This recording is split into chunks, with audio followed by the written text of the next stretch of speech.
Welcome to the Ultimate Sports Podcast. Today is Tuesday, July 30th, 2019. Today I'm going to recap yesterday's baseball games, look ahead to tonight's games, talking about an error I made on my trade value list from yesterday, the trade deadline in general, which is about 27 hours away, and my best bet of the day. All right. Last night's baseball games, you only had 7 of them as teams are traveling and whatnot. Nationals over the Braves 6-3. A big win for the Washington Nationals to get themselves within 4 games in the division. They're 57-49. Atlanta 62-45. Patrick Corbin the win. Dallas Keuchel the loss.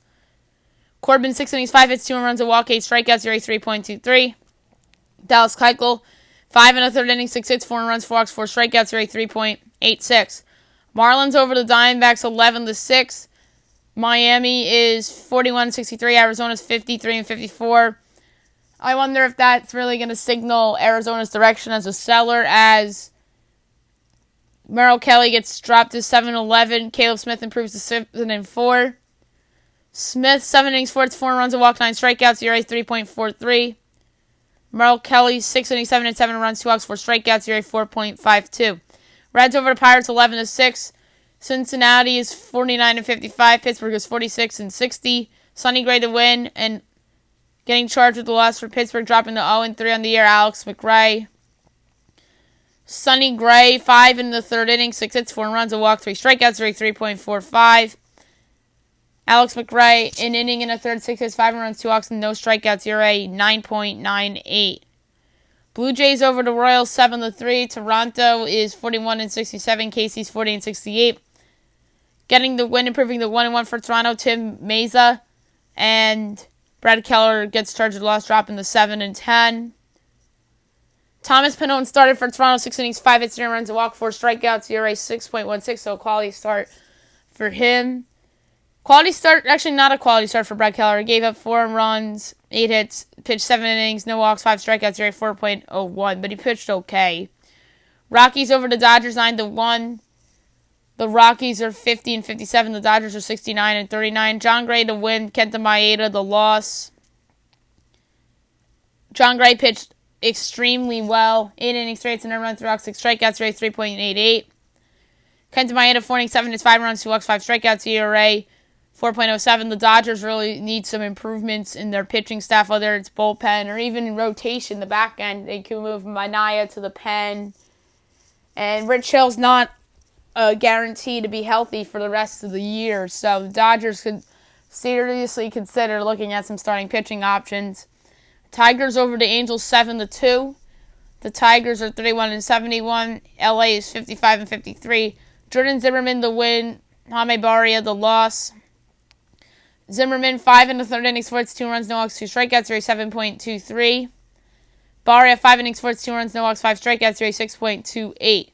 Padres over the Orioles 8-1. San Diego is now 50-56 on the year. Baltimore 35-71. Chris Paddock to win. David Hess the loss. Paddock's just been tremendous. 5 in the 3rd innings, 3 hits, and a run, 2 walks, 5 strikeouts, ERA 2.78. Hess was terrible. 4 2/3 innings, 6 hits, 5 runs, no walks, 7 strikeouts, ERA 7.31. The 7 strikeouts isn't bad, but the rest of it was. Tonight's games, you have a day game. Orioles at the Padres at 3:40. I missed this one. You have Daniel Lamet going for San Diego against Tom Dinelson Lamet. Why do I think his name was Daniel? 7 o'clock, Braves Nationals. Julio Teheran and Eric Feed. Diamondbacks Yankees. Taylor Clark and Jay Happ. Giants Phillies. Tyler Beede and Drew Smyly. Astros Indians. Justin Verlander and Shane Bieber. Rays Red Sox. Charlie Morton and David Price. That's a big game for both those teams. Twins Marlins.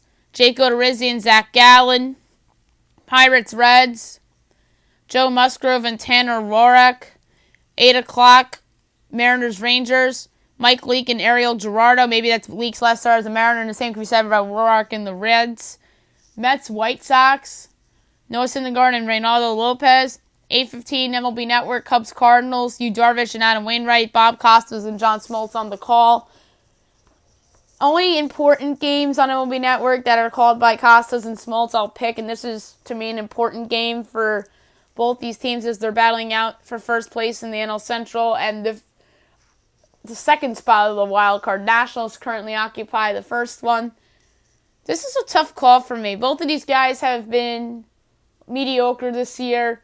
Darvish much better lately. Wainwright, he's not the same guy as he was 5 years ago. I'm going to go with the Cubs here on the road. I don't feel good about it at all. But it seems like the Cubs have Wainwright's number, and Darvish has actually pitched very well lately. So I'm going to go with the Chicago Cubs on the road. I'm going to say maybe a 5-3 victory for the Cubbies. Blue Jays Royals, Sean Reed Foley, Mike Montgomery. 8:40 Dodgers Rockies, Julio Urias and Kyle Freeland. 10 o'clock Tigers Angels. You have Drew Verhagen and Griffin Canning, and Brewers Athletics, Adrian Hauser and Chris Bassett. All right, I made an egregious error yesterday when I made out my list for the trade value. This is the second time I've listed this really, really borderline special player off a list of importance, which I consider important. That's George Springer of the Astros. This guy is a perennial all-star when he's healthy. He's somebody that when he's hot, he's hot. He's an MVP candidate when healthy. Maybe the injuries is what made me forget about this guy, but he's somebody that really, really belongs on this list. So I placed him at number 23, and number 22 was Altuve, 21 Josh Bell, 20 Berrios, Nola 19, Story 18, Soroka 17, Giolito 16, Bryant 15, Baez 14, Castillo 13, DeGrom 12, Judge 11, Soto 10, Tatis 9, Bregman 8, Arenado 7, Paddock 6, Buehler 5, Acuna 4, Yelich 3, Bellinger 2, and Trout 1. And then the rest of the list from 24 down with Springer being at 23.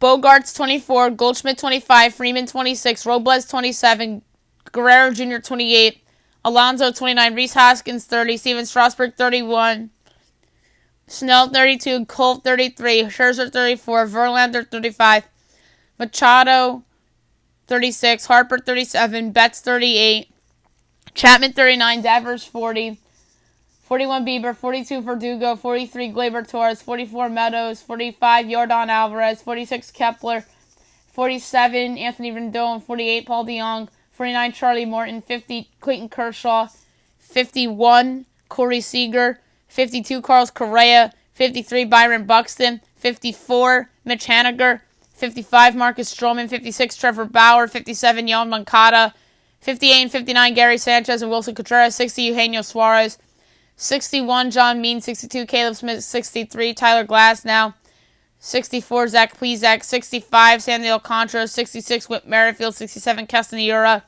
68 Hunter Renfroe, 69 Noah Syndergaard, 70 Brandon Lau, 71 JT Realmuto, 72 Ramon Laureano, 73 Tommy Pham, 74 Trey Turner, 75 Matt Olson, 76 Mike Clevenger, 77 Christian Walker, 77 Austin Riley. 78 Austin Riley, 77 Christian Walker, 76 Mike Clevenger, 75 Matt Olson, 74 Trey Turner, 73 Tommy Pham. So going back the other way, 78 Austin Riley, 79 Nick Senzel, 80 Nate Lau, 81 Michael Chavis, 82 Franmil Reyes, 83 Jamison Tyon, 84 Joey Gallo, 85 Matt Boyd, 86 Mike Minor, 87 Lance Lynn, 88 DJ LeMahieu, 89 Felipe Vasquez, 90 Kirby Yates, 91 Hunter Dozier, 92 Tyler O'Neill, 93 Trey Mancini, 94 Hazen Ryu, 95 Sonny Gray, 96 Robbie Ray, 97 Marco Gonzalez, 98 Jordan Yamamoto, 99 Aaron Hicks, 100 Anthony Rizzo, and now Mitch Garver becomes the number one honorable mention. And I forgot another honorable mention yesterday, and that is Griffin Canning of the Los Angeles Angels. He really just hasn't had that much time to really establish himself as a top 100 trade value guy. He's going to be good, I think. but he's still a little young. It's kind of like Bo Bichette and Kyle Tucker, Brendan McKay, like one of those type of guys that will be on the list eventually, but need some more big league experience to get there. And if you missed it, last night I did this trade value podcast, and I listed the players' WAR when they were a free agent and how much they're making a year. So since I left off George Springer on the initial list, I placed him at number 23. He has a WAR of 3.7, making $12 million a year. He's a free agent after the 2020 season. So that's where I happened to place George Springer. If you missed the podcast with me going through everybody's WAR, what they're making in their free agent year, please check out the trade value podcast that I did last night. All right, some trade deadline chatter before I get to best bet. There was a report out this morning that the Yankees are close to acquiring Robbie Ray of the Arizona Diamondbacks, along with Archie Bradley for Clint Frazier and then 2 more minor league pieces. I think that's a nice deal for New York. A lot of people are saying that they'd be fleeced because they gave up Clint Frazier, but to me, Clint Frazier is somebody that is allergic to defense, but has a good bat and really hasn't lived up to expectations since being in the bigs. That's just my observation. He stinks defensively. He's erratic offensively, and he's injury prone, so I don't blame the Yankees for giving up on him for an absolute desperate need of starting pitching. Robbie Ray's been solid over the last month or so. He strikes out a lot of guys, and the Yankees like strikeouts. And who doesn't if you're a pitcher? And he's somebody that would help improve the rotation. He would slide into the number 3 spot for now before Luis Severino comes back. He is much better than J-Happ and CC Sabathia, let's be honest, there. So if they get Robbie Ray, I think that's an upgrade. And then Archie Bradley has been solid for the Diamondbacks this year out of the bullpen. He would certainly help them, and it gives them insurance in case they don't get back Dellin Betances. Red Sox relief market, the latest report is that they're not interested in any of the big names like Shane Green, Felipe Vasquez, Edwin Diaz, or any of those guys. They probably think that the price is too high and that they have to give up Andrew Benintendi or Jackie Bradley Jr. to get him. I would give up Jackie Bradley Jr. for him because he's a good defensive player, but he's really erratic offensively. So he's somebody that I'd give up in a trade. It's like the reverse Clint Frazier, except Frazier's more injury prone than Bradley. Bradley's a strictly defense player, and Clint Frazier is strictly an offense player. So it's kind of like that in a weird way. But Jackie Bradley, I think, should be able to net you a good reliever. But the Red Sox, I could see why they want to keep him because they believe in him getting hot, and they believe that if they lose his great defense, then they're missing out. So I could see why they are reluctant to move on from Jackie Bradley Jr. Andrew Benintendi's just not having a great season. I left him off my trade value list because his value is sort of low right now compared to the other 100 guys on the list. But some teams may value him higher than most and could see him as a change of scenery candidate. But he's been playing better lately. They just got off to a super slow start this year, and he hasn't really lived up to expectations with the Red Sox either. So that's kind of why I left him off, and I would have placed him on the honorable mentions, but I just kind of forgot about him. So we'll see with the Red Sox relief market. The Dodgers, I think, need to acquire 2 guys that help them out of the bullpen. Their bullpen has stunk the last couple games against the Rockies and the Nationals.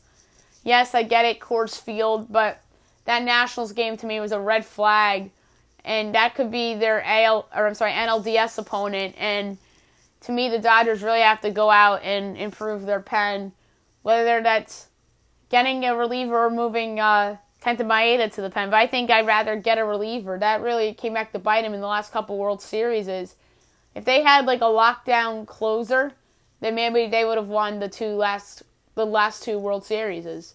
Kenley Jansen's a pitcher in decline, and I think that they need to go out and get somebody that can either close for them or really help them out in the later innings. I don't think they'll deal with the Giants because I don't think Farhan Zaidi would deal with his former team in division. So I would cross off any of the Giants guys and play for the Dodgers. That would just be too weird. That's like the Red Sox and Yankees making a trade, for crying out loud, or the Cubs and the Cardinals. So I wouldn't count on that. If I'm them, I overpay for Shane Green or Felipe Vasquez or Edwin Diaz of the Mets. And I don't think Edwin Diaz is having a good season at all. So I wouldn't really trust him in a big spot getting big outs on a contender. Because if he cannot pitch in New York, then I can't really see him succeeding in Boston or Los Angeles. I'm sorry. That guy just isn't meant for a big market. He's been terrible this year.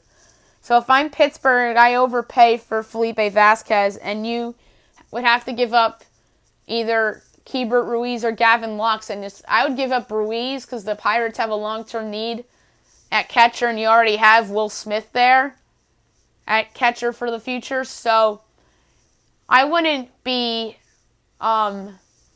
surprised if they gave up Keibert Ruiz in any deal. I think they don't want to give up Gavin Lux. I think they see him as the second baseman of the future.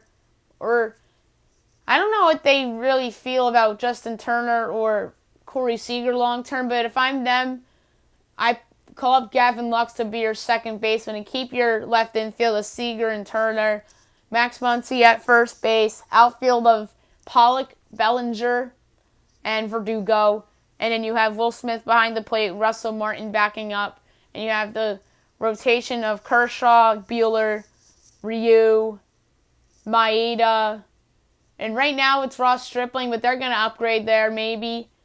Maybe they'll bring in somebody, or maybe Rich Hill comes back and is productive for them, so we'll see. So I think the Dodgers are under some pressure to get some relief help, but there's no team under more pressure than the New York Yankees in terms of acquiring a starting pitcher. Whether it's Robbie Ray, Trevor Bauer. I'm not a huge Mike Minor fan. I don't think he'd bowl well in Yankee Stadium. I think this year's a fluke for him. I'd rather have Robbie Ray, who has higher upside than Mike Minor. Mike Minor is just a veteran, kind of like Jay Happ from last year.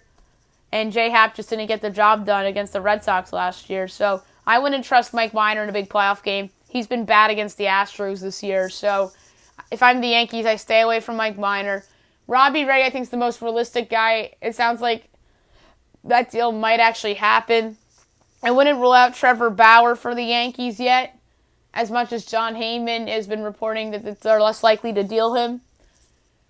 But there's some other guys in the media that still think he's in play, like Mark Feinsand and Buster Olney and people like that. All right, best bet of the day brought to you by FanDuel. There's a lot of baseball on today, so there's some good choices on the board to parlay. So I'm going to pick what I think are the best 5 plays. So I'm going to go with the Padres. I'm going to go with the Mets and what could be Noah Syndergaard's final game as a Met. I'm going to go with the Dodgers on the road at Colorado, the Angels at home against the Tigers. I don't like taking the Yankees when Jay Happ's on the bum. He just hasn't been that good this year. But I'm going to do it here anyway because Taylor Clark has just been horrendous for the Diamondbacks this year.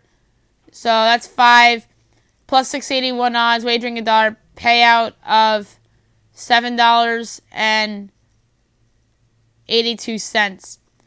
That's it for the podcast today. I'm going to be on early tomorrow to preview all the baseball games and talk about the trade deadline and stuff and what has to be done. I'm going to try to do a quick podcast tomorrow, so stay tuned for that. And then I'm going to have a later podcast tomorrow night to recap the trade deadline and hand out some winners and some losers.